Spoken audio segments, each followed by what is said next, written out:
Star wa muziki wa mapiano nchini Tanzania Chino Kid amemtambulisha rasmi msanii chipukizi Mama Amina kwenye record label ya One Man Gang.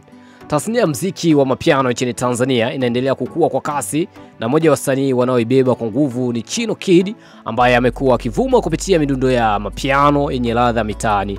Safari hii Chino Kid amebua gumzo mtandaoni baada ya kumtambulisha rasmi Mama Amina, msanii chipukizi anayekuja kwa kasi kupitia nyimbo zake za singeli. Nadhani walio wengi wanamfahamu Mama Amina kwa matusi yake, au sio bana? Kupitia ukurasa wake wa Instagram, Chino Kid aliandika ujumbe wa kumkaribisha Mama Amina kwenye familia yake ya muziki akisema, "Welcome One Man Gang, Mama Amina, hili ndio chama la wana kutoka mitaani."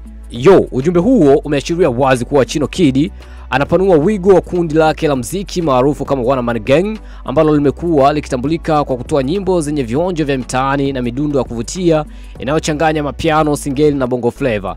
Mashabiki wamepokea ujio wa Mama Amina kwa shangwe kubwa, wengi wakisifia sauti yake, mtindo wake wa kipekee unaoleta upepo mpya kwenye muziki wa singeli.